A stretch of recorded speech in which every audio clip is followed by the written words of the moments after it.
Este simposio se denomina Bosques secos estacionales neotropicales, la fascinante historia de una fragmentación contada desde su especie paradigmática.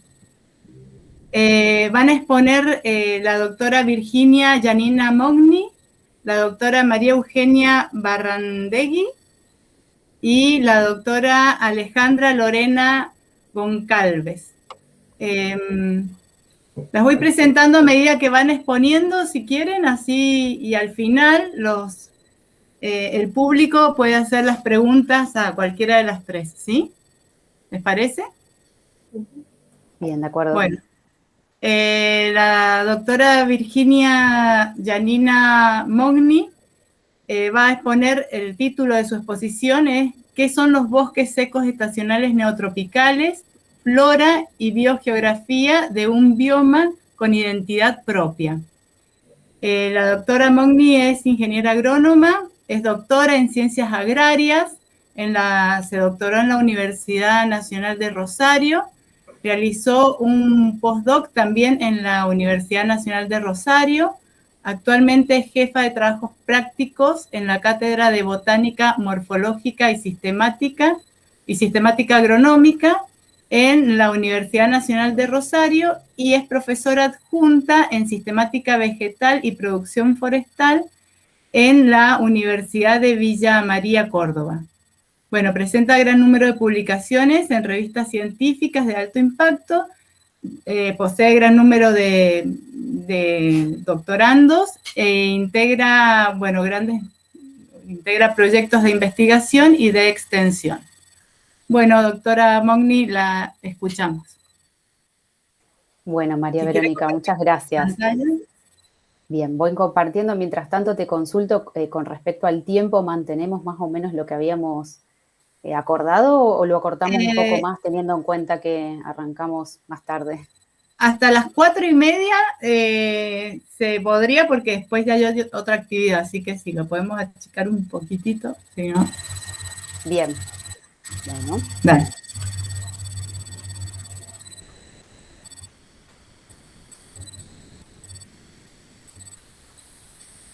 Ustedes me dirán si ven la pantalla completa. Sí, se ve perfecto. Bien, bueno, muchas gracias por la presentación. Es una alegría estar compartiendo este espacio con ustedes y, bueno, con mis compañeras de misiones y que se le dé lugar al tratamiento de estos temas en este simposio en especial.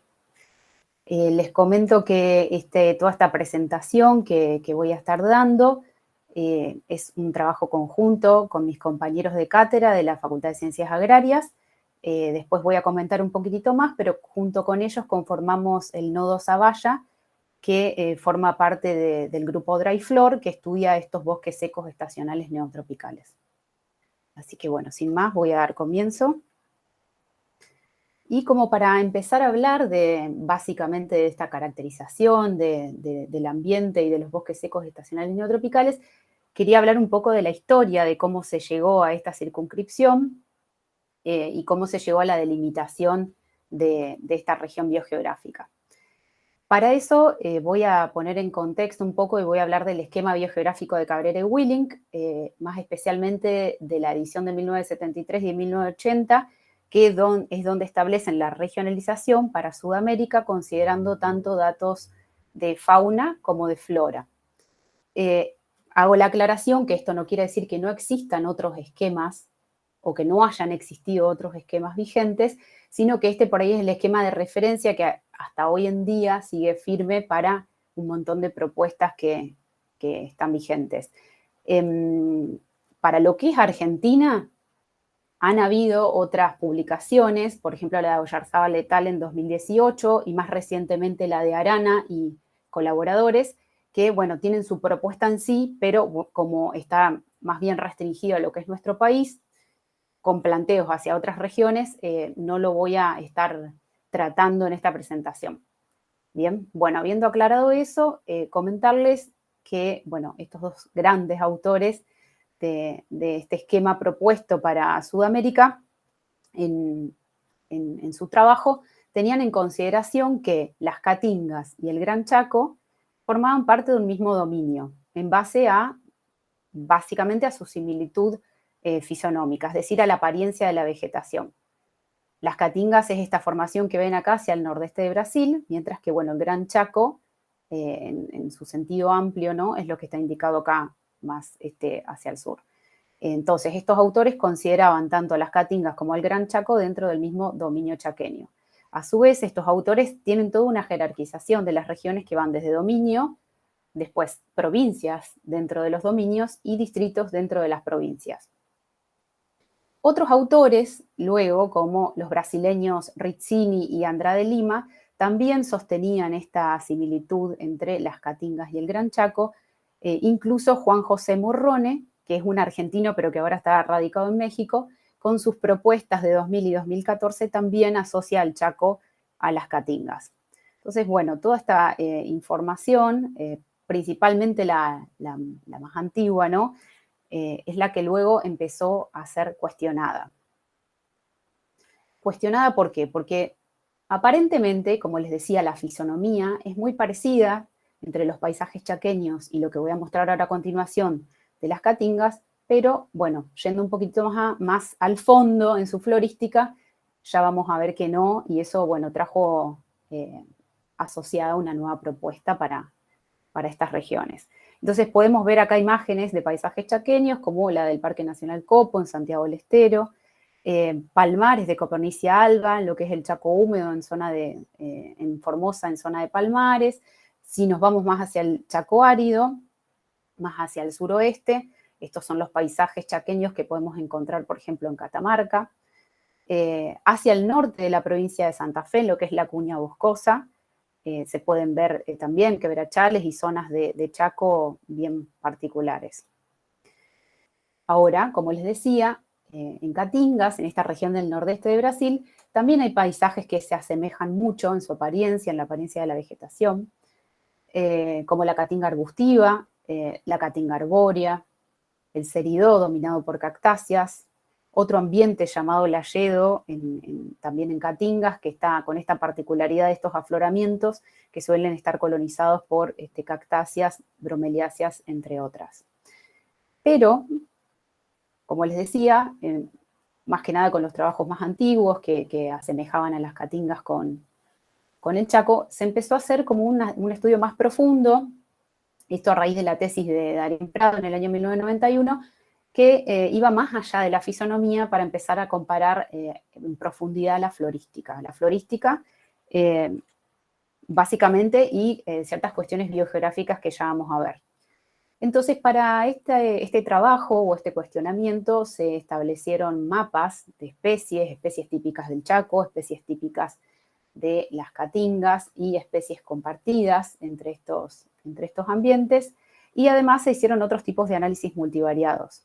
Yo les voy a mostrar algunos mapas nada más, y en este caso son mapas de especies que están compartiendo o están presentes con una amplia distribución, es decir, entre lo que es Caatingas y zonas perichaqueñas, o ambientes dentro del Gran Chaco, mejor dicho. Entonces les voy a mostrar algunas especies más llamativas o emblemáticas para ir mostrando cómo se fue avanzando en la caracterización de este nuevo dominio. Entonces tenemos, por ejemplo, al Viraró, hay imágenes asociadas a cada uno de los mapitas para que más o menos vayan viendo. Creo que no lo aclaré, pero todas las especies la mayor parte de las especies que se tuvieron en consideración para este estudio fueron leñosas, árboles principalmente. Acá a la derecha tenemos Enterobium cortontisilicum, que es conocido como oreja de negro o timbó, también con esta distribución particular. Fíjense cómo apareció en este mapeo que se hizo en base a ejemplares de herbario y de listas florísticas, cómo se empiezan a revelar estos patrones amplios y coincidentes entre Caatingas y otros ambientes más del sur de Sudamérica. El género Patagonula, que hoy está dentro de Oiescordia, también, Pterogyne nitens, que es como una especie de tipa comúnmente conocida, también. Entonces, bueno, se empezaron a revelar todos estos patrones coincidentes que, ahora voy a destacar la especie estrella del simposio, que es Anadenanthera colubrina, en este caso con dos variedades, variedad colubrina y variedad sevil. Este mapita corresponde a la especie con sus dos variedades, pero después las chicas van a seguir hablando de la variedad sevil. que en el oeste de nuestro país es conocida como Seville y más hacia el este, Curupay o Curupau. Mientras que en el nordeste de Brasil el nombre común es anchico. Entonces, ven realmente este patrón amplio que conecta un montón de áreas disyuntas entre caatingas, zonas periféricas a lo que es el Chaco, incluso entrando en Gran Chaco en algunas partes. Y acá podemos ver imágenes, por ejemplo, del nordeste de Brasil. Esta es una imagen donde se ven ejemplares de Anadenanthera colubrina en lo que es el estado de Ceará. Después, si nos vamos hacia el Pantanal, la zona, en realidad es una ecorregión, el Pantanal, ¿no? Porque confluyen varios linajes de otras regiones, pero en los morros calcáreos que están en la matriz de humedales del Pantanal es posible ver este tipo de comunidades vegetales que están con gran presencia de Seville. Después, si nos vamos un poco más hacia el sur, también estos asociados a grandes cursos de río, estos afloramientos rocosos con la leñosa. Y si nos vamos más hacia el noroeste, en lo que Cabrera y Willing llamaban selva de transición, en el piso más bajo de las yungas, es posible encontrar bosques con Seville, con gran presencia de Seville, como se ve acá. Acá hay algunas imágenes nada más, bueno, no lo mencioné, pero es una especie de la familia Fabaceas. Y bueno, acá se ven las legumbres, las hojas son bipinnadas. Hoy en día está dentro de las subfamilias cesalpinoideas, pero antiguamente estaba dentro de las mimosoideas. Bueno, no solamente el estudio de los patrones de distribución quedó en estos ejemplos que les fui mostrando, sino que se estudiaron muchas más, alrededor de 100 especies de leñosas, y bueno, esto es realmente lo que se fue viendo. Creo que ya lo deben ir empezando a delinear un poco de este patrón que se formó con la superposición de la distribución de un montón de especies, de 100 especies de leñosas típicas de estos ambientes. El estudio además comprendió un análisis fitosociológico clásico y numérico, que podemos ver acá parte de los resultados. Acá lo que se hizo fue analizar listas florísticas, es decir, comunidades con distintas especies pertenecientes a estos ambientes que se dilucidaban en el patrón de distribución, a otros del Chaco sensu estricto, es decir, a comunidades estrictamente chaqueñas, como algunas de las que se vieron en las fotitos al inicio, y, bueno, otras listas florísticas también para comparar de sitios con vegetación amazónica. Entonces, acá claramente se puede ver en este gráfico cómo las comunidades de los bosques secos se agrupan entre sí y se separan del Chaco. A su vez, también se separan de lo que es el dominio amazónico. Entonces, toda esta evidencia dio lugar a una nueva propuesta, que es la propuesta del dominio de los bosques secos estacionales neotropicales. Si prestan atención, este es el mapita que se presentó en 1991, después en publicaciones posteriores del mismo autor, donde, bueno, se ven áreas disyuntas que voy a explicar ahora un poquitito más, que se terminan distinguiendo núcleos en lo que es este nuevo dominio. No son provincias como Cabrera y Willing que establecían dentro de los dominios, sino que en este caso son núcleos dentro del dominio. ¿Cómo se los puede caracterizar un poco ambientalmente, más allá de la florística, que voy a comentar un poquitito más ahora a continuación? Bueno, siempre, son ecosistemas que están dominados por leñosas, suelen ser leñosas arbóreas o arbustivas, con un canopeo, el dosel es más o menos discontinuo, hay algunas zonas más abiertas, otras con un poco más el canopeo continuo, y son caducifolias porque, coincide con la época de seca, que en algunos lugares suele ser en el invierno. En general, puede ser de 3 a 6 meses ese periodo de adversidad, y son plantas que están muy adaptadas a esas condiciones, tanto desde el punto de vista ecofisiológico como fenológico. Los suelos, sin embargo, a pesar de esta aridez, suelen ser en muchos casos suelos fértiles, con un pH que va de básico a neutro a básico, con algunas variaciones según los sitios. En general, en todos estos ambientes que forman, todos estos relictos que forman parte del dominio de los bosques secos, suelen dominar las fabáceas, distintas especies de fabáceas, pero también es posible encontrar algunas bignoniáceas, anacardiáceas, euforbiáceas, caparáceas, entre otras. Si vamos al estrato más bajo del bosque, es muy común la presencia de cactáceas y bromeliáceas, pero bueno, también aparecen asteráceas, malváceas, poáceas y herbáceas, otras herbáceas, ¿no? Bueno, hablando un poco de estos núcleos que les había adelantado, entonces se pudieron establecer el núcleo Caatingas hacia el nordeste de Brasil, y con esto, con esta nueva propuesta, el núcleo Caatingas deja de estar dentro del dominio chaqueño, que es lo que habíamos visto al inicio. Entonces la propuesta también incluye esto, que el núcleo Caatingas pasa a formar parte de este nuevo dominio. Luego el núcleo Misiones hacia lo que es Paraguay, partes aledañas de Brasil y este de Argentina. Se llama núcleo Misiones no por la provincia de Misiones, sino porque abarca en gran parte zonas que eran de las antiguas misiones jesuíticas. Después el núcleo pedemontano, que, bueno, dijimos que están en lo que Cabrera y Welling consideraban como la selva de transición, es la parte más baja de lo que se conoce como las yungas, la ecorregión de las yungas. Pero bueno, esta propuesta no va hacia ecorregiones, sino que está planteada como regiones biogeográficas. Después, áreas que están en los valles interandinos de Bolivia y de Perú, y más recientemente se incluyó el núcleo Chiquitanía, que está por aquí, hacia lo que es el sureste de Bolivia y noroeste de Paraguay, con algunos relictos, ¿no? Este es un mapeo que se realizó en su época, después se fueron afinando un poco con otras técnicas, se fue afinando, pero el patrón es el mismo, los núcleos que se proponen son los que les estoy mencionando, y además, a raíz de esta nueva propuesta, también surgió una pregunta, que es por qué estas áreas están disyuntas y qué pudo haber pasado para que todos estos fragmentos tengan especies en común o comunidades muy similares. Entonces, se pensó en que un evento vicariante, es decir, que esto haya formado parte de un área continua que luego se fragmentó, es la explicación más parsimoniosa.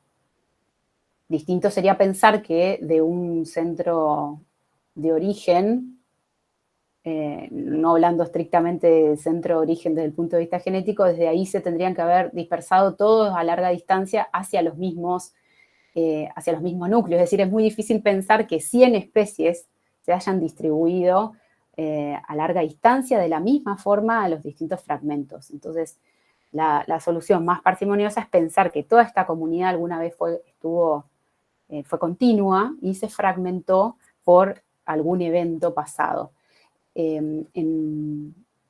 Originalmente se planteó que ese área continua habría sido ocupada o habría tenido su máxima expansión durante el Pleistoceno, pero después trabajos posteriores vieron que aparentemente ese arco no sería pleistocénico, sino un poco más antiguo, tal vez del último máximo glaciar o incluso anterior. Seguro las chicas después pueden aportar un poco más de información sobre esto. Bien, entonces esto es simplemente para mostrarles que si bien el dominio de los bosques secos estacionales neotropicales se define para la porción de Sudamérica, un poco el centro de Sudamérica, este tipo de formaciones o este tipo de bosques también es posible de encontrar hacia Centroamérica y norte de Sudamérica. Para ello, Pennington y colaboradores, bueno, Prado también y muchos otros colegas fueron avanzando en el conocimiento también de estos bosques más a nivel tropical, muy emparentados con los que son los bosques del denominado dominio de los bosques secos estacionales neotropicales. Y bueno, acá hay un poco, es medio larga la lista de especies, pero estas especies que se citan a izquierda y a derecha son especies típicas de la porción esta que hablábamos recién, la porción de los bosques secos estacionales neotropicales. En general, todas las especies que se listan acá son posibles de encontrar en varios de estos núcleos que se mencionaron anteriormente. Muchas de ellas ya las mencioné, pero por ahí podemos hablar de algunas más. Por ejemplo, los lapachos rosados están dentro de este listado, que pertenecen a la familia Vinoniaceae. Después, bueno, lo que ahora llamamos Celtis brasiliensis también, que son pariente de los talas. También Geoffroy espinosa, que es un pariente del chañar. Gleitzia morphoides, que es espina corona. Bueno, la tipa, Tipuana tipu, que es muy cultivada en el arbolado urbano y demás. Bueno, es una especie que en nuestro país, por ejemplo, es posible de encontrar en el núcleo pedemontano, que dijimos que era uno de los clavitos que entran adentro junto con el núcleo Misiones, son uno de las patitas que entra hacia Argentina. Bueno, la tipa es posible de encontrar en estos ambientes, creciendo como nativa, ¿no? Bueno, después el ombú. El dicho que la pampa tiene el ombú, en realidad tiene el ombú cultivado la pampa, porque es por ahí más factible, es una especie más típica de este tipo de bosques, el ombú. Bueno, y después palo blanco, palo amarillo. Hoy en día este listado se agrandó un poco más, se fue sumando fauna a este listado y algunas otras especies más en revisiones posteriores. Bueno, esto era para comentarles otro trabajo importante que se basó en modelado de distribución de especies. Se tomaron todos estos puntos de presencia, incluyendo herbáceas también, no solo leñosas, y se pudo aproximar o afinar un poco más este mapa que les estaba comentando. Tal vez, bueno, en este caso falta un poco de presencia en el núcleo chiquitano, pero bueno, son también trabajos que se van enriqueciendo conforme se van sumando más registros de especies y demás. Bien, y acá les quería contar un poquito sobre la red Dryflor, que es la red florística latinoamericana del bosque tropical estacionalmente seco. Acá les dejo un QR con el T-Rex que los lleva a la página si quisieran explorar un poco más. Es una página que, bueno, está en varios idiomas. Surge toda esta información, hay información que se puede acceder libremente siempre y cuando se haga la cita correspondiente. Hay información libre que es generada por el grupo, que está formado por colegas de Brasil, bueno, Argentina, Perú, Ecuador, Colombia, Venezuela y México, y está coordinado por Toby Pennington, el doctor Toby Pennington, que está en el Jardín Botánico de Edimburgo. Bueno, acá se los presento: Hernán Maturo, Darien Prado, Luciano Galetti, Luis Oakley. Bueno, quien les habla, nosotros somos parte del Nodo Zavalla, pero como les decía, la lista es bastante grande de socios que participan en la red. Después, si quieren, pueden acceder a imágenes, se hacen talleres, reuniones que van cambiando un poco de lugar en Sudamérica. Y bueno, se estudian y se analizan los patrones, listas florísticas, patrones de distribución, se establecen mapas, todo con fines de conservación, para que sean tenidos en cuenta en las políticas de conservación. Bueno, este es uno de los trabajos que surgió a partir del grupo. Es un trabajo muy grande que incluye casi 840 relevamientos de especies y en total 4.660 especies de árboles, donde se obtuvieron 12 grupos florísticos, que los que marco acá en azul son los que corresponden al dominio de los bosques secos estacionales neotropicales, ¿sí? Que son los que tenemos acá. Fíjense, bueno, las caatingas más emparentadas con los relictos de bosques secos que están dentro del cerrado. Hago la aclaración que el cerrado no estaría dentro de esta propuesta, pero hay zonas o afloramientos dentro del cerrado que tienen vegetación típica de los bosques secos estacionales neotropicales.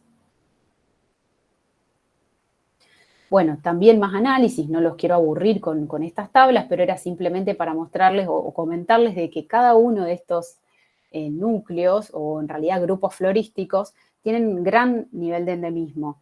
Entonces, eso hace que tengan un gran valor de conservación también. Además de compartir flora en común, tienen su flora característica cada uno de estos grupos. Entonces, a eso es lo que nos referimos con el turnover florístico.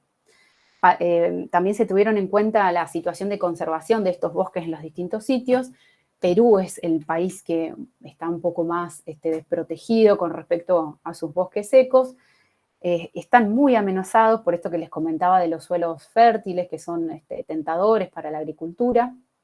Entonces, bueno, se trató de difundir para que tenga un impacto desde ese lado en la toma de decisiones de política ambiental. Bueno, después, ya como para ir cerrando un poco, hace varios años, y más recientemente también, se fue sumando un montón de evidencia biogeográfica, que incluye modelado de distribución de especies y distintas técnicas, además de análisis genéticos y filogeográficos, como para ir probando no solamente la teoría propuesta del arco pleistocénico, sino también intentando resolver la historia biogeográfica de los taxones y de los bosques secos también. Entonces acá hay muchos más, solamente les muestro, hay unas capturas de pantalla de algunos trabajos de referencia, por ejemplo, del género Galiante, más recientemente, después de Astroño norundeua, son todas leñosas, en este caso subarbustivas, Geoffroy espinosa, que les comenté que era el pariente del chañar. Después, ahí, dentro de este trabajo de Pennington et al., ahí se tienen en cuenta cactáceas, anacardiáceas y otros taxones más. Acá tenemos el estrellato de mis compañeras, son solo 2 trabajos, pero vienen hace mucho investigando y ahondando con Seville, así que seguramente después darán más información. Y también hay evidencia de fauna, con por ejemplo serpientes, roedores, y bueno, todo lo que es, hay varios trabajos y evidencia herpetológica que ponen a prueba la teoría del arco pleistocénico. En algunos casos, bueno, se incluye genética, modelado, distribución de especies y demás. Así que dejarles el mensaje de que son bosques que, dado el bajo reconocimiento que tienen como tales, a veces en las políticas de conservación no son considerados como se debería, entonces están altamente amenazados. Y es por eso que queremos transmitir ese mensaje de que siga avanzando el reconocimiento de los mismos para que sean tenidos en cuenta, y bueno, la importancia de la evidencia genética y biogeográfica como para soportar la importancia de conservación de estos ambientes. Les muestro algunas imágenes. Esto es en Salta, fíjense, por aquí quedan atrás los bosques, esto es un cultivo de trigo y quedan los bosques por atrás. Bueno, lo mismo acá también esta imagen, esto es un cultivo de tabaco, los bosques quedan por ahí, terminan quedando un poco al margen.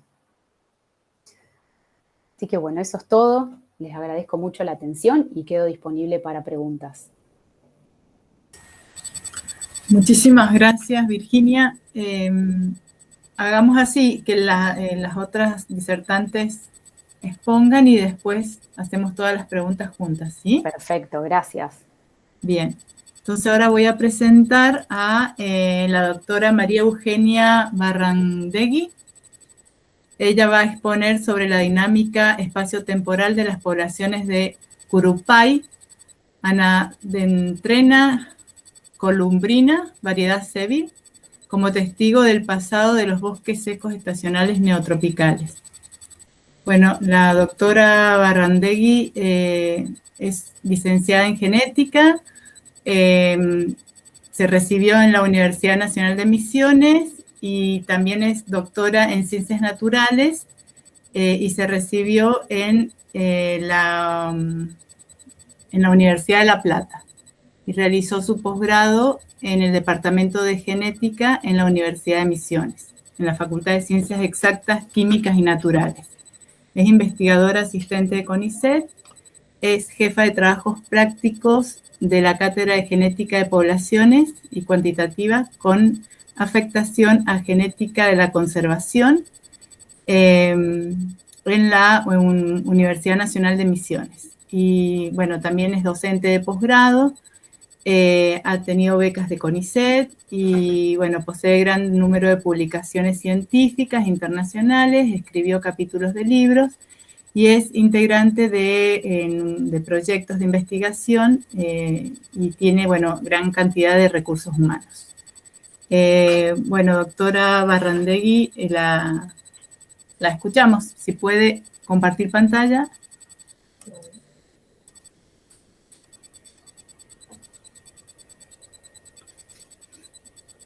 Ahí se ve. Todavía no se ve. No se ve. ¿Ahora? Ahí, sí, ahí está. Ajá. Bueno, buenas tardes a todos. Gracias por acompañarnos en esta presentación. Les voy a presentar mi trabajo que se titula Dinámica Espacio-Temporal de las poblaciones de Curupay, Anadenantera Colurina Barcedil, como testigo del pasado de los bosques secos estacionales neotropicales.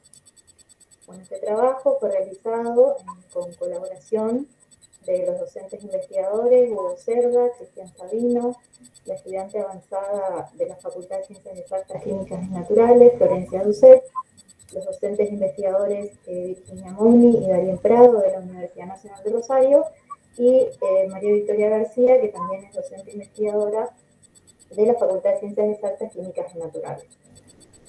Bueno, como Virginia estuvo introduciendo a estos bosques, los bosques secos estacionales neotropicales presentan actualmente una distribución fragmentada y disyunta. Vemos los distintos núcleos principales de estos bosques. En rojo el núcleo Caatingas, en verde el núcleo Misiones, en amarillo el núcleo Chiquitanía y en azul el núcleo Pedemontanos y Pandinos. Entonces, esta distribución disyunta tan amplia nos lleva a hacernos distintas preguntas acerca de su origen y desde cuándo se encuentra con esta configuración. Entonces, las preguntas que nos producimos, que nos generamos, fueron cómo fue la dinámica histórica de las comunidades vegetativas, desde cuándo se presentan estos patrones de distribución fragmentados y disjuntos, y si influyeron los cambios climáticos históricos sobre estos patrones. Entonces, para abordar estas preguntas, nos enfocamos en el estudio de la especie más paradigmática de estos bosques, que es Anadenantera colubina variacevil. Pertenece al orden Favale, familia Leguminosae, subfamilia Cesalpinoidea, y es la especie que se encuentra más representada en la mayoría de estos núcleos y presenta una mayor presencia, o sea, una alta frecuencia en estos núcleos. Aquí podemos ver algunas imágenes del árbol, que tiene un gran porte, presenta una corteza con mamelones, que es característica. Los frutos son una legumbre alargada, las hojas son compuestas bipinnadas, y vemos las flores compuestas, y las semillas son discoidales aplanadas. Entonces, para estudiar la historia de estos bosques y su origen, basándonos en la especie modelo, que es Anadenantera colubrina, partimos de diferentes fuentes de información biológica. Entre estas, tomamos los datos de presencia de la especie en la actualidad y realizamos modelado de distribución de especies. También tomamos secuencias de ADN del genoma cloroplástico y con esto hicimos análisis de la cantidad de distribución geográfica de la variabilidad genética cloroplástica y también datos de presencia de la especie en el pasado. Sería que tomamos información bibliográfica acerca del registro fósil y fue mapeada sobre los modelos de paleodistribución obtenidos en el presente trabajo. Y luego, mediante la combinación de las secuencias de ADN cloroplástico más los datos de presencia de la especie en el pasado, realizamos un árbol filogenético datado para conocer el tiempo de divergencia entre los haplotipos que se encuentran en los diferentes núcleos de distribución de estos bosques. Entonces, empezando con el modelado de distribución de especies, tomamos la información de presencia de la especie en la actualidad a partir de datos que fueron publicados por Mogni en todo el 2015, quien, bueno, ella junto con sus colaboradores hicieron un curado de la información de presencia de la especie en la actualidad en los diferentes núcleos. Entonces, a partir de estos datos de presencia y los datos climáticos de 19 variables bioclimáticas que se encuentran en WorldClim, Utilizando el programa Maxent se hizo un modelado para conocer la distribución actual de la especie y la distribución histórica potencial a partir de la proyección de esa distribución actual en los distintos climas históricos que caracterizaron a diferentes tiempos en el pasado. Entre esos consideramos el Holoceno medio, que es hace 6.000 años antes del presente, el último máximo glacial, que se encuentra en el Pleistoceno, que es el periodo de mayor frío y sequía, de un cambio climático bastante intenso, que no significó hielo en el neotrópico, pero sí esa mayor sequía y frío. Eso ocurrió hace 21.000 años antes del presente, y también consideramos el clima histórico del último interglacial, que fue aproximadamente entre 120.000 y 140.000 años antes del presente. Entonces, primero se hizo una corrida con las 19 variables, y luego tomamos las 12 variables más explicativas, que todas, como verán, están relacionadas con el clima, sería la temperatura y las precipitaciones, y luego hicimos un modelo más restringido, considerando las 8 variables más explicativas. Entonces, a partir de este modelado se obtuvieron estos mapas. Aquí tenemos la definición amplia con las 12 variables, y aquí tenemos la definición restringida con las 8 variables más explicativas. En color rojo se ven las áreas de mayor probabilidad o mayor idoneidad de hábitat, sería como que las zonas donde hay mayor posibilidad de existencia de la especie debido a las condiciones climáticas que reúne en el clima actual, en el Holoceno, en el último máximo glacial y en el periodo interglacial. Entonces se obtuvieron los valores de AUC, que son los valores bajo la curva, que nos indican cuál es el mejor modelo que explica los datos. Entonces el modelo de definición amplia presentó un mayor valor de AUC, entonces sería adecuado considerar las 12 variables más explicativas. Y como vemos en el clima actual, la distribución que se obtuvo es muy similar a la que obtenemos desde los puntos de presencia, o sea que en muestreo es adecuado y significativo de la distribución actual. Y vemos que la proyección hacia el pasado, que estos tres serían los modelos de paleodistribución, la especie ya presenta una distribución fragmentada en los distintos núcleos mayores de distribución, ya en momentos previos al último máximo glacial. Presenta una distribución amplia y disyunta, y acá la mayor diferencia que vemos en el último máximo glacial es como una expansión posterior en el núcleo pedemontano subandino hacia el sur, cubriendo lo que serían las yungas en el noroeste argentino. Y aquí no está tan marcado el color rojo. Entonces también usamos los datos de presencia de la especie en el pasado, que sería que realizamos una búsqueda bibliográfica del registro fósil relacionado con Anadenanthera columina variacivil y con las especies características de los bosques secos. Y los tipos de registros que consideramos fueron los palinomorfos, leños mineralizados y perfiles de polen fósil como indicadores de tipos de vegetación histórica. Entonces lo que hicimos fue, a partir de estos datos de registro fósil, colocarlos sobre el mapa. De los que teníamos el modelado de paleodistribución, que es en el Holoceno y en el Pleistoceno, se utilizaron los modelos amplios, y el tiempo previo al Pleistoceno no teníamos los datos de clima, así que utilizamos el mapa directamente de Sudamérica. Y como podemos ver en estos mapas, bueno, en color rojo son bosques, pero que no presentan especies características de los bosques secos. En color verde, especies características de los bosques secos con presencia de Anadenanthera colubrina, y en celeste, especies de los bosques secos pero sin Anadenanthera colubrina. Entonces, como vemos ya en tiempos previos al Pleistoceno, hay registros, más que nada en el norte de Argentina, con presencia de bosques secos con Anadenanthera colubrina en varios puntos, en distintos tiempos previos al Pleistoceno.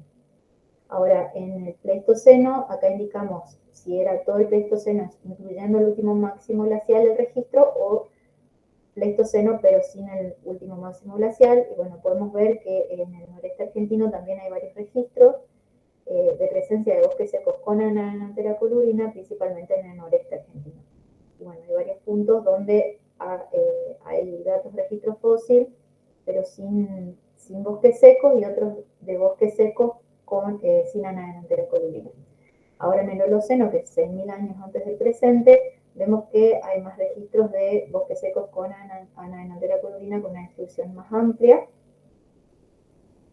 Y bueno, más que nada esto es lo más relevante, que es la presencia previa al Pleistoceno de un elevado número de registros fósiles con anadenantera colurina.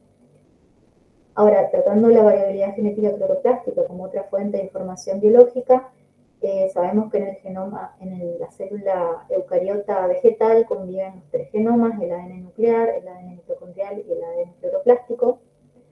Específicamente el ADN cloroplástico es una molécula circular, haploide y no recombinante, con una baja tasa de mutación, que en angiospermas se hereda por vía materna, o sea, tiene una herencia uniparental por vía materna, lo que hace que este genoma se disperse únicamente por semillas.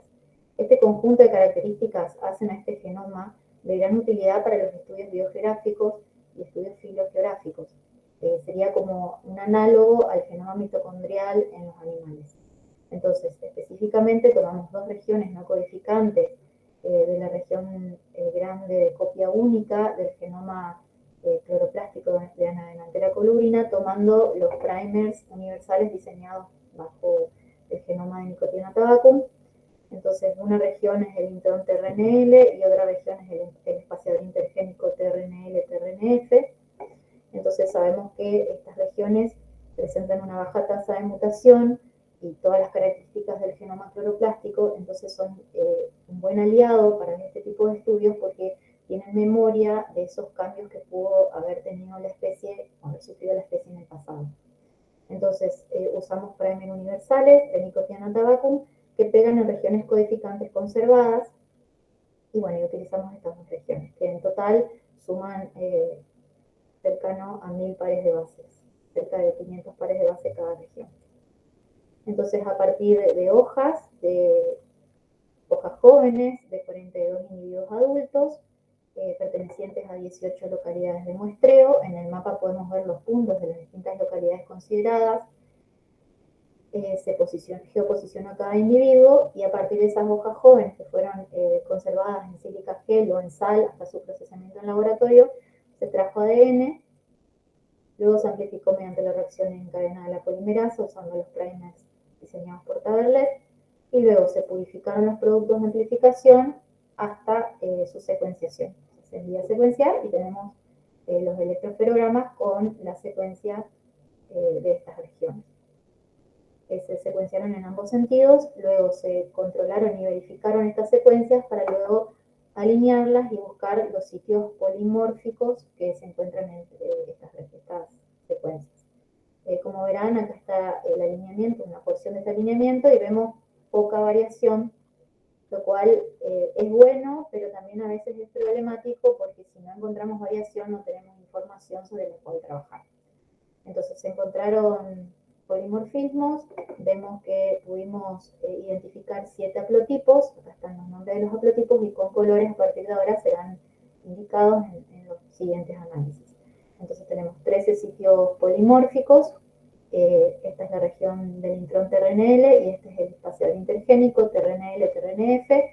Estas secuencias fueron subidas al GenBank y tenemos sitios polimórficos de tipo SNPs, o sea, polimorfismos de nucleótido único, o regiones con inserción de lesión que son conocidos como indels, de un par de base o puede ser de un motivo, como es en este caso.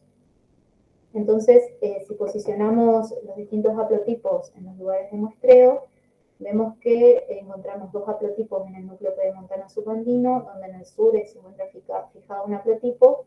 Esta es una muestra que obtuvimos de GenBank dentro de Bolivia, donde tiene un haplotipo diferente. Estos en Caatinga también obtenidos de GenBank, y estas son muestras propias del núcleo Misiones, donde vemos que detectamos 4 haplotipos distintos. Sería como el núcleo más variable, el núcleo Misiones. Continuamos con los análisis de la diversidad genética. Podemos ver, este es el número de sitios analizados, este es el número de sitios monomórficos, tenemos 13 sitios polimórficos, 10 sitios con singletons, 7 indels, 3 haplotipos que se construyen desde los indels, 13 sitios segregantes, 7 haplotipos, y acá tenemos diversidad haplotípica global diversidad haplotípica de los dos núcleos donde tenemos más de una muestra, que serían Misiones, que tenemos una diversidad haplotípica de 0,5, y en el núcleo pedemontano subandino, que es 0,096. Vemos una marcada diferencia en esta diversidad haplotípica. Lo mismo la diversidad nucleotídica, que global es 0,05, mientras que en Misiones la diversidad nucleotídica es 0,002, y en el núcleo pedemontano subandino 0,0002. O sea, hay una gran diferencia entre estos valores. Estos análisis fueron realizados con el programa de DNASP. Luego realizamos una red de haplotipos para conocer cuáles son las relaciones filogenéticas entre estos haplotipos y cuáles son los eventos mutacionales que diferencian a los mismos. Entonces, vemos que el haplotipo detectado en Misiones, en color verde, es el haplotipo central de esta red. Desde estos derivan el haplotipo G, que está también dentro del núcleo Misiones, pero ya dentro de Brasil. Luego el haplotipo D, que está en Caatingas, y los haplotipos HF y HE también dentro del núcleo Misiones. Ahora, los haplotipos HB en rojo y HC, que están en el núcleo pedemontano subandino, se encuentran relacionados entre ellos. Vemos que es más distante el haplotipo HC, pero para conectarse con los demás haplotipos del núcleo Misiones y del núcleo Caatingas hace falta un haplotipo intermedio, que es hipotético, que puede ser un haplotipo extinto o no muestreado, y que es necesario para encontrar esta conexión más parsimoniosa entre todos los haplotipos. Entonces acá podemos ver y relacionar la distribución geográfica de los haplotipos y sus conexiones en la red de haplotipos. Continuamos con la estimación del tiempo de divergencia. Para esto usamos los datos de las secuencias de ADN cloroplástico y los datos del registro fósil.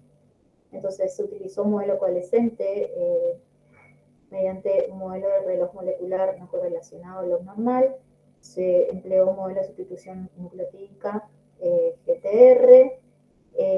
También el modelo para calibrar la divergencia fue el FBD, que es el Fossilized Bird Model, y se utilizó como grupo externo accesiones de 4 especies de Cesalpinoides, o sea, de la misma subfamilia, que son las siguientes: Anadenotera peregrina, que es del mismo género, Belonyx elata, Parkia multijuga y Parkia biglandulosa. Todas estas secuencias fueron obtenidas desde el Timbán para las dos regiones concatenadas que consideramos del genoma cloroplástico. La información externa al registro fósil, que es la que le presenté anteriormente. Desde esa información tomamos 3 registros de Anadenantera colubrina, de polen y leño, y registro polínico del panel, de distintas regiones relacionadas a los lugares donde tenemos muestras contemporáneas y pudimos hacer la secuenciación y obtener los haplotipos. Entonces, esa información del registro fósil y su edad se incorpora al modelado para poder calibrar el reloj y poder estimar el tiempo de divergencia entre los haplotipos. También incorporamos un registro fósil desde la bibliografía de la subfamilia para poder datar la divergencia de Anadenantera colubrina con el resto de las otras especies de la misma subfamilia. Entonces se utilizó para este análisis el programa BIST, y este es el árbol datado que se obtuvo, y el mismo fue graficado con una escala de tiempo mediante la utilización del paquete RStrap. Entonces podemos ver, aquí tenemos los haplotipos que identificamos en este trabajo y aquí las especies del grupo externo. Entonces los haplotipos, los 7 haplotipos que identificamos tanto en Argentina como, o sea, en los núcleos pedemontano subandino, en el núcleo Misiones y el haplotipo de las Caatingas, pudimos ver las relaciones que tenían entre ellos y datar el tiempo de divergencia entre estos haplotipos. Como vemos, todos los haplotipos de Anadenantera, su divergencia data del neógeno. Luego la relación con las demás especies de Cesalpinoides datan del Paleógeno, mientras que al incorporar el registro fósil de las Cesalpinoides, la divergencia total data también en el Paleógeno, pero más cercano a esa transición entre el Cretácico y el Paleógeno. Aquí hubo como un evento de extinción en masa y se Entonces, en estudios previos se data a toda esa gran divergencia de las leguminosas dentro del Paleógeno posterior a este evento entre el Cretácico y el Paleógeno. Entonces, a partir de todos estos análisis, las conclusiones que pudimos obtener son las siguientes, que los modelos de paleodistribución mostraron que la Enanthera colubrina Baseville presentó una distribución amplia y fragmentada en Sudamérica durante el Pleistoceno y desde tiempos previos a este. Esto se obtuvo desde el modelado y en los modelos de paleodistribución sobre todo. También con el modelado se mostró que en el último máximo interglacial existió una baja probabilidad de ocurrencia en el extremo sur del núcleo pedemontano subandino de la especie, el cual actualmente sí está densamente cubierto por bosques dominados por la Enanthera colubrina Baseville. En cuanto a los datos de registro fósil, pudimos concluir de que la Enanthera colubrina ya se encontraba presente en el norte de Argentina en tiempos prepleistocénicos, y ya, bueno, desde datos de las secuencias del ADN cloroplástico, pudimos obtener de que el núcleo Misiones habría sido el área de mayor estabilidad debido a la presencia de haplotipos ancestrales y una mayor divergencia en relación a los demás haplotipos identificados, y que el núcleo pedemontano habría experimentado una expansión posterior hacia el sur debido a la presencia de un haplotipo fijado, que era el haplotipo B. Ahora, por la combinación de los datos del genoma cloroplástico y del registro fósil, pudimos obtener el árbol datado que agrupó a los haplotipos de la Enanthera colubrina según su núcleo de origen, mientras que sus tiempos de divergencia dentro y entre núcleos dataron en el Neolítico. La divergencia entre los haplotipos del género Anadenanthera y dentro de la subfamilia Cesalpinoidea data del Paleógeno, mientras que los tiempos estimados soportan la hipótesis de una rápida diversificación y abundancia de las leguminosas en el Eoceno, posterior al evento de extinción en masa del Cretácico-Paleógeno, del cual data el origen de la familia. Bueno, muchas gracias por su atención, les dejo mi correo, y bueno, también quería agradecer a las instituciones en las cuales me desempeño, que son el IBS, que es el Instituto de Biología Subtropical, la Facultad de Ciencias Exactas, Químicas y Naturales de la Universidad Nacional de Misiones. Mis investigaciones, las del grupo en el cual integro, están financiadas por distintos proyectos, entre estos el proyecto de investigación, este es el número, de la Secretaría de Investigación y Posgrado de la Facultad de Ciencias Exactas, Químicas y Naturales, un PIT del CONICET, y un PICT que obtuve como un PICT joven, como investigador inicial, dentro del FONSIC de la agencia. Les agradezco. Bueno, muchísimas gracias, María Eugenia. Fue interesante tu charla. Ahora continuamos con la próxima disertante, Alejandra Goncalves. Bien, sí. Bueno, la doctora Alejandra Lorena Goncalves va a disertar y va a exponer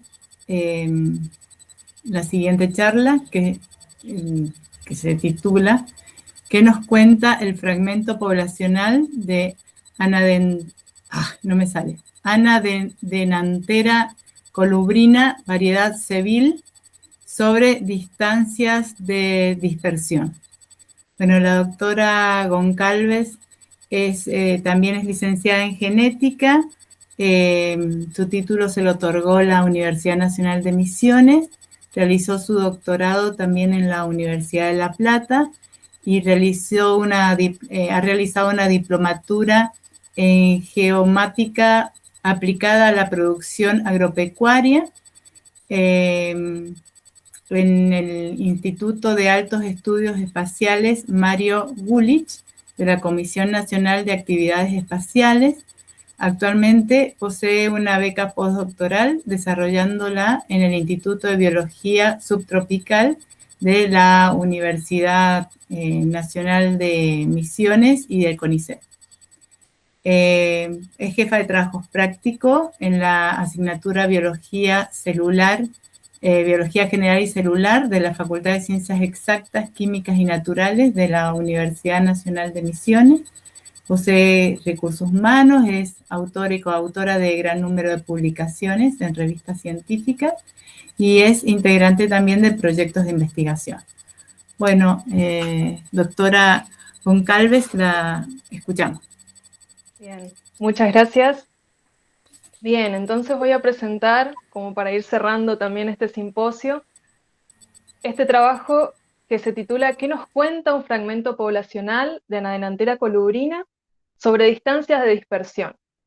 Este trabajo fue realizado en el Laboratorio de Genética de Poblaciones y del Paisaje del Instituto de Biología Subtropical, en colaboración con la doctora María Victoria García. Para comenzar, me gustaría que nos preguntemos ¿qué revelan los patrones espaciales acerca de los procesos genético-poblacionales? Porque en genética de poblaciones, los patrones espaciales observados están íntimamente ligados con los procesos espaciotemporales que los generan, como ya estuvimos viendo también en las presentaciones anteriores. Y en este sentido, si consideramos que la heterogeneidad ambiental está relacionada con la subdivisión poblacional, para analizar a escala local subpoblaciones, debemos tener en cuenta una serie de factores. El número de subpoblaciones, cómo están distribuidas en el espacio, cuál es el tamaño poblacional de cada una de esas poblaciones locales, cuáles son las distancias entre fragmentos, cómo es la matriz ambiental, cuán permeable es a la dispersión de las especies, a la dispersión del polen y de las semillas si estamos hablando de poblaciones vegetales.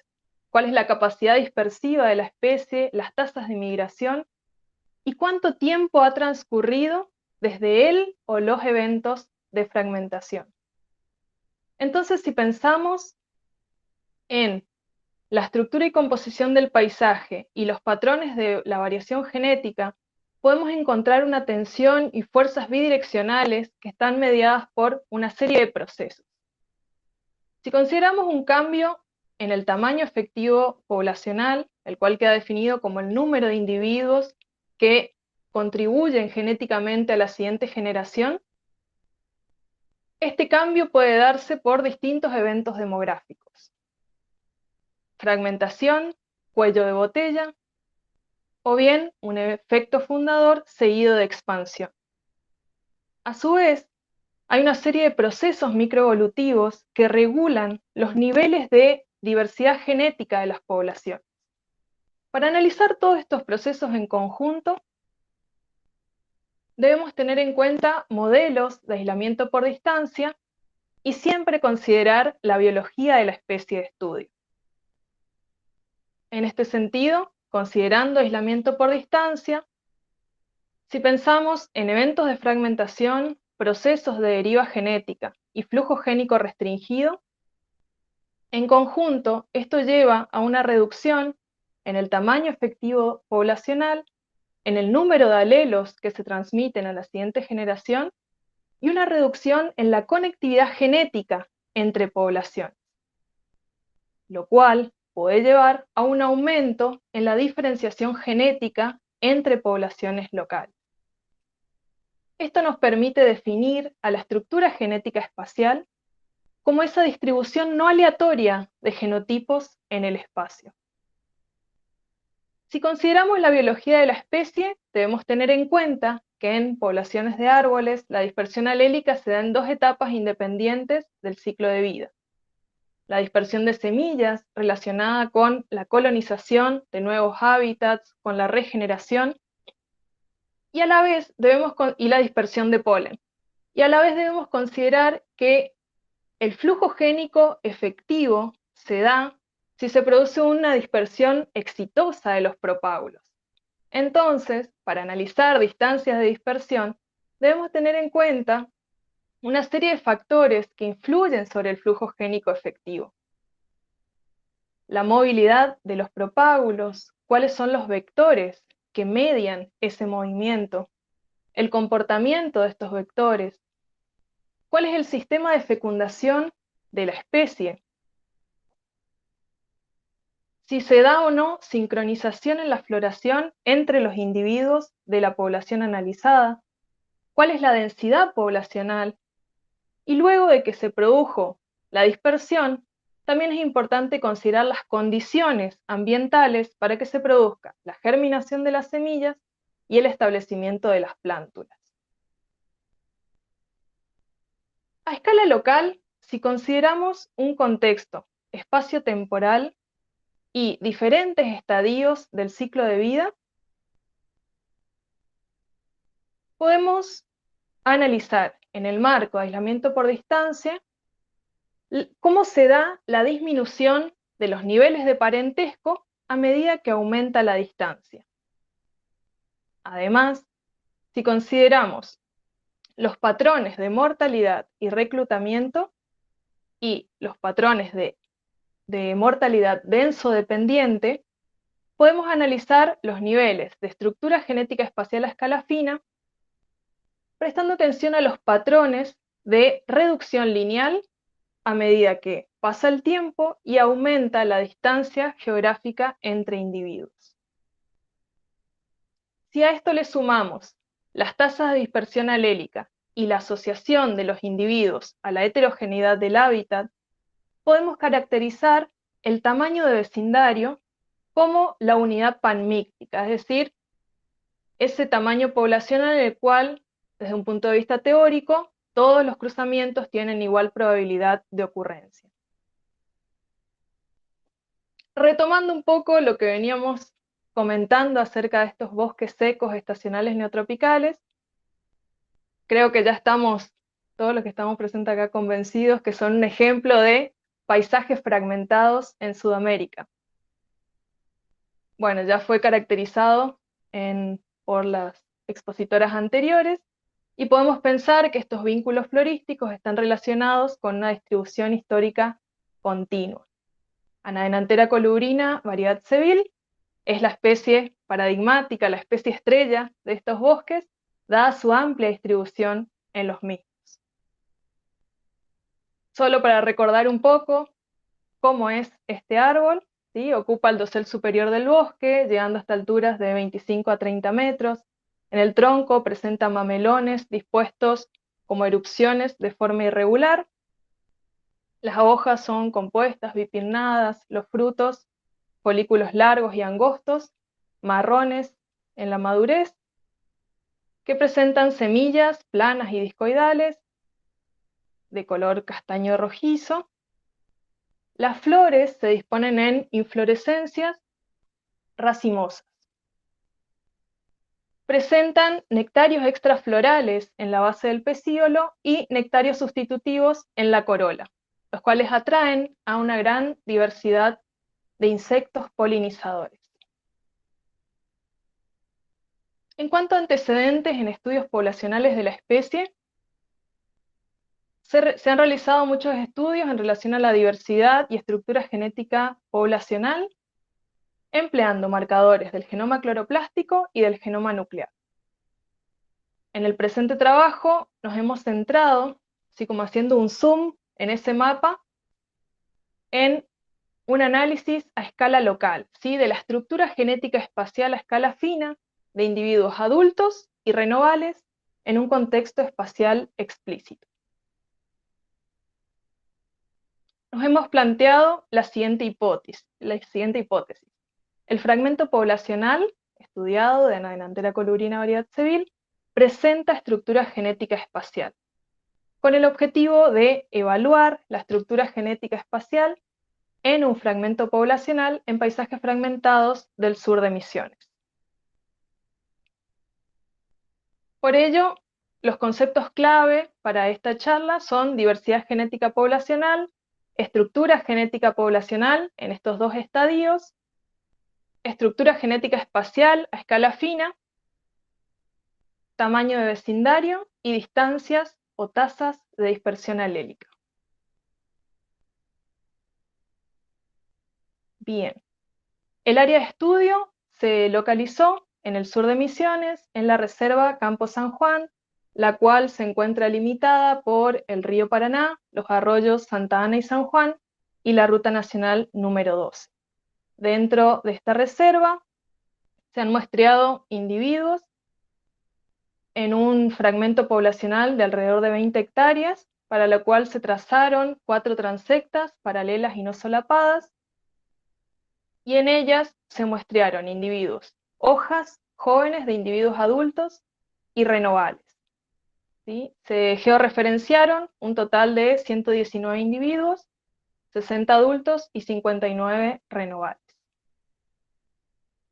Para la genotipificación se emplearon 8 LOCI microsatélites nucleares específicos para la especie desarrollados por Barrandei. ¿Sí? Se realizó la extracción de ADN genómico total y se obtuvieron amplicones a partir del sistema de 3 cebadores. La genotipificación se llevó a cabo mediante electroforesis capilar en un secuenciador analizador de fragmentos.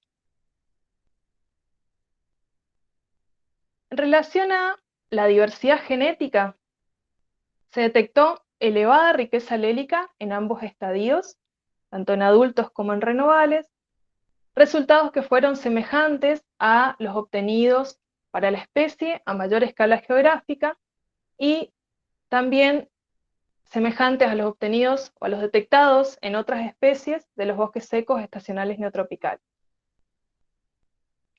En cuanto al número promedio de alelos por locus y el número efectivo de alelos, se detectó un elevado número de alelos presentes a baja frecuencia. Y se detectaron alelos únicos en ambos estadios. Esto quiere decir, o puede ser el resultado de pérdida de alelos por deriva genética, o bien la presencia de alelos únicos en renovales puede ser explicada por flujo génico a partir de una fuente externa al fragmento estudiado. En cuanto a la estructura genética poblacional, los individuos fueron asignados, los individuos adultos a 3 clústeres y los renovales a 5 clústeres. Un resultado llamativo dadas las cortas distancias geográficas entre individuos. El mayor porcentaje de variación estuvo contenido en el nivel dentro de clústeres. Y si analizamos la estructura a través del índice de fijación, se detectó estructura genética moderada en adultos y una estructura genética relativamente elevada en renovales. En renovales, además, se detectó una marcada diferenciación alélica entre clústeres. ¿Cómo podemos explicar estas diferencias en la estructura genética entre estadios? Bien, para ello podemos considerar el agrupamiento espacial de renovales a nivel de clúster en el área de influencia de la copa del árbol madre y un sistema de fecundación mixto que incluye altas tasas de autofecundación y apareamiento entre individuos emparentados. Considerando la estructura genética espacial a escala fina, los valores del estadístico SP han revelado una marcada EGEF semejante a la obtenida en otras especies que también presentan sistemas de apareamiento mixto.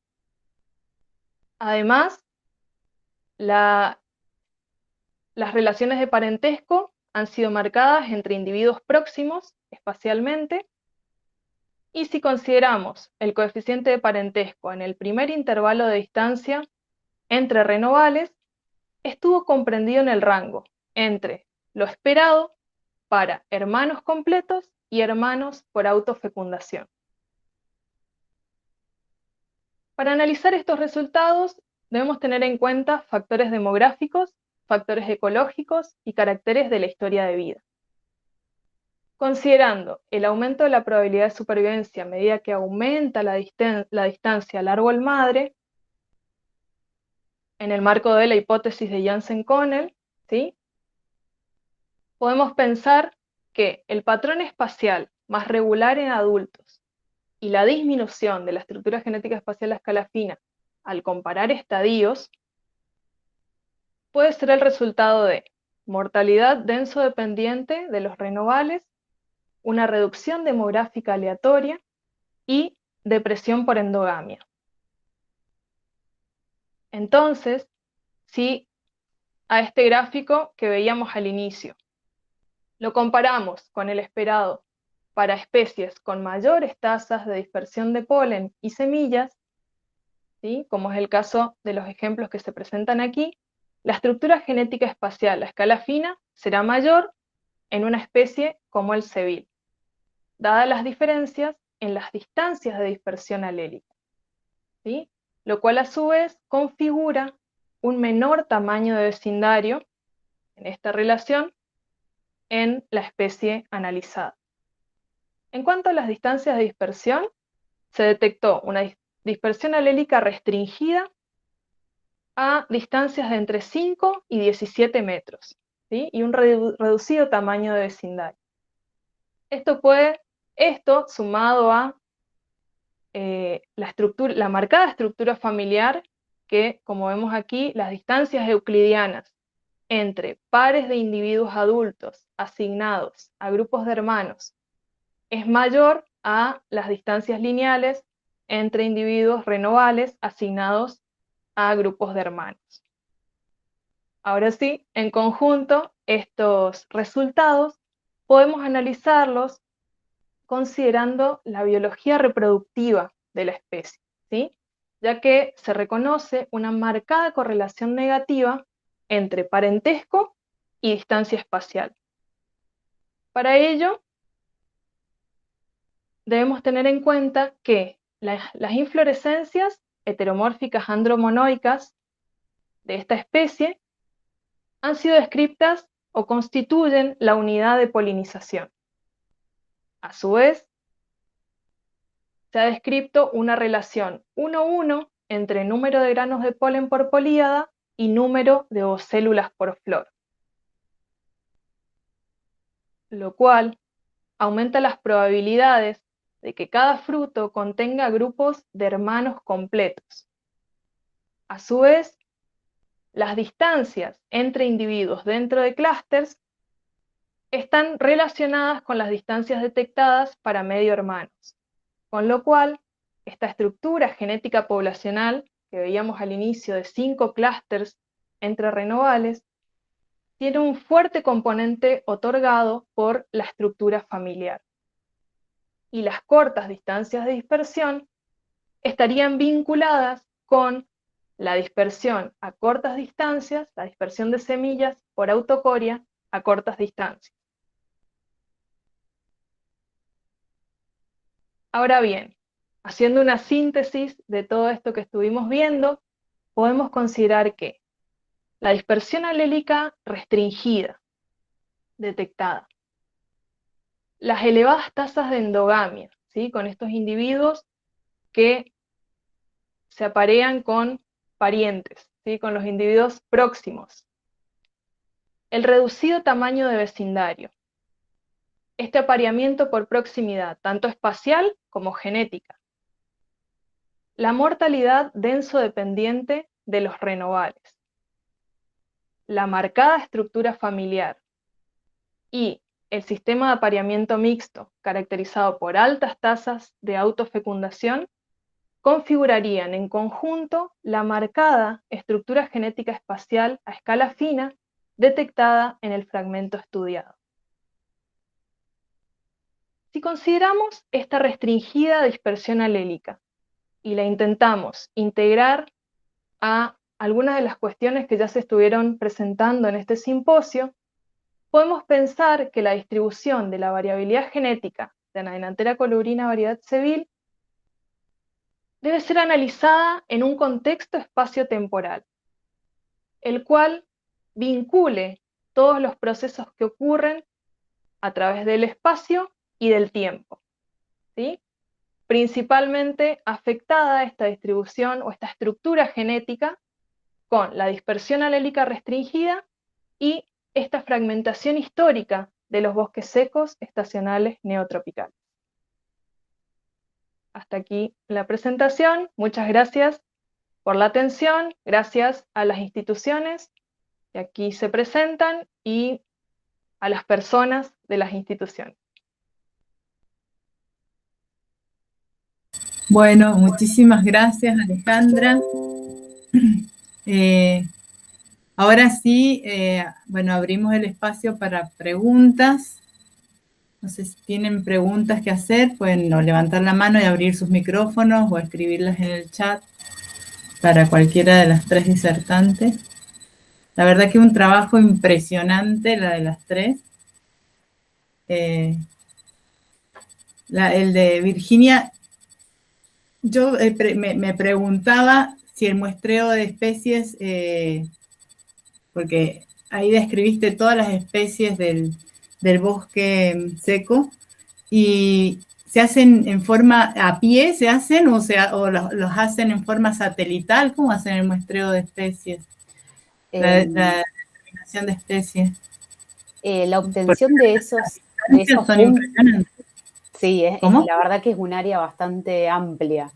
Los registros de presencia se obtienen de herbarios, es decir que, bueno, por las dudas lo explico, son como bibliotecas donde están las plantas disecadas, determinadas, y bueno, hay ejemplares colectados desde hace muchísimos años. Por ejemplo, están los del Linneo, Darwin, en algunos herbarios todavía, o sea, se conservan.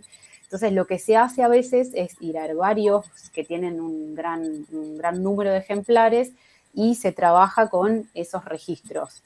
Lo que también se puede hacer es ir al campo, hacer listas florísticas. Lo que yo estaba mostrando, lo último de la red Dry Flor, son relevamientos de la bibliografía donde los autores de esos trabajos fueron al campo, a sitios, y bueno, hicieron toda una lista florística de las especies en el lugar. Entonces, después lo que se hace, nosotros tomamos esos trabajos más otros censos que se hicieron a campo y se hace el análisis comparativo. Pero bueno, básicamente si son registros de herbario, que por supuesto tienen que estar bien determinados los ejemplares.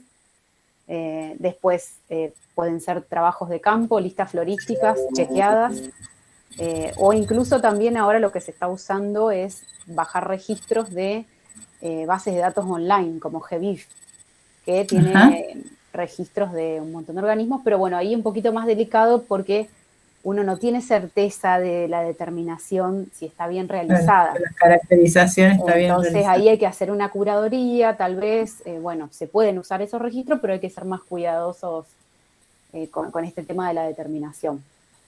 Y bueno, también se comparte información entre colegas, eso también. Está bien. Por eso somos unos cuantos, como para abordar todo. Sí, porque es impresionante la distancia. Igual hace muchísimos años que vienen trabajando, bueno, yo mencioné a Darien Prado, Toby Pennington, o sea, ellos ya vienen hace muchísimos años ya juntando información de distribución, entre otras cosas. Así que se va sumando, por suerte vamos sumando cada vez más información. Bueno, Euge, Victoria García, que debe estar por ahí, tras bambalinas, y Ale, ellas también van aportando a todo esto, así que hacemos sinergia entre equipos. Ustedes están en la parte de los vegetales, pero también me supongo que debe haber todo un relevamiento de artrópodos, vertebrados, hongos. Sí, hay un montón de otros taxones que se van sumando y que muestran también este patrón. Claro, claro. En general son taxones que están asociados que están asociados a este tipo de comunidades. Hay de hongos, bueno, también de mamíferos, como mencionaba, reptiles, bastante cada vez. Líquenes deben haber también. Sí, también.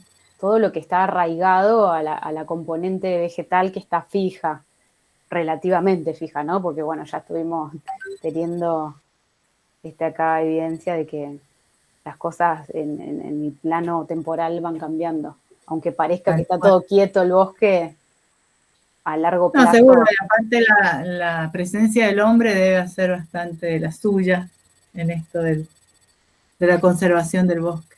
Sí, de hecho que siempre surgen, bueno, este patrón disyunto es llamativo, entonces siempre han surgido distintas hipótesis, ideas, y una de las que se proponía era la acción antrópica que podría haber tenido que ver con esta fragmentación. Pero bueno, después otros estudios arrojaron de que, bueno, son procesos a otro nivel, más de escenario geobiótico, y no tanto por la acción antrópica. Está bien. No, re interesante las tres exposiciones, la verdad que impresionante. No sé si alguien quiere hacer alguna pregunta.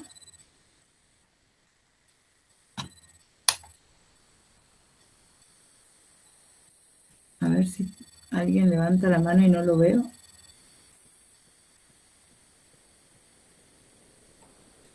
Bueno. ¿Nadie va a hacer otra pregunta entonces? En el chat, Verónica, aparece. me parece. A ver, perdón, no la veo. No la estoy viendo. Nidia, perdón, no te veo. No, ya está bien. Yo solo les quería agradecer a las chicas porque realmente la presentación ha sido impecable. La forma que han organizado el trabajo también, porque las tres presentaciones, una me fue llevando a otra. No es, para los que no somos dentro de la temática, nos permitió perfectamente entender el tema. Entre las cosas que a mí me quedan dudas, porque ya anticipé, esto no es mi fuerte, si el efecto del cambio climático, ustedes han visto que ya está afectando esa zona que ustedes están trabajando. O sea, en la altura de las especies, si hay algunas que van desapareciendo, porque yo más leo de otras, pero ya que se habla tanto del cambio climático, ¿creen que tiene un efecto ya importante sobre esa zona? Respondo, chicas, si quieren. Yo no tengo mucha información al respecto, porque, bueno, justamente son bosques que son todoterreno. Realmente son plantas que tienen una adaptación increíble a largos periodos de sequía. Entonces, por lo menos en mi experiencia, yo no podría decir que haya todavía algún efecto del cambio climático. No sé si las chicas por ahí tienen algo de información extra, pero sí hay otros procesos, como por ejemplo el avance de la frontera agrícola y otras acciones antrópicas que sí por ahí son más amenazantes, capaz, que lo que pueda llegar a atribuirse al efecto del cambio climático por ahora. Pero no tengo información, no tengo evidencia científica para darles con respecto a eso.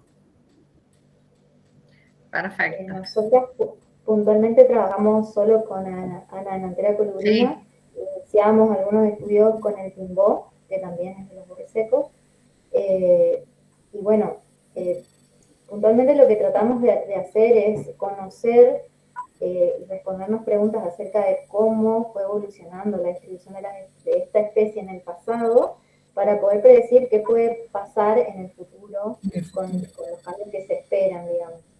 Y también dentro del grupo hay una becaria que está trabajando con datos fenotípicos de caracteres de hoja, que sí se puede hacer más inferencias acerca de la adaptación, porque puntualmente con las regiones de cloroplasto, que son no codificantes, son regiones neutrales, y también los microsatélites. O sea, tratamos de ver procesos microevolutivos que son el flujo génico, deriva genética, que van moldeando la distribución en el tiempo y en el espacio de esta variación, y también los efectos de eventos demográficos, pero no son características que respondan a la selección natural.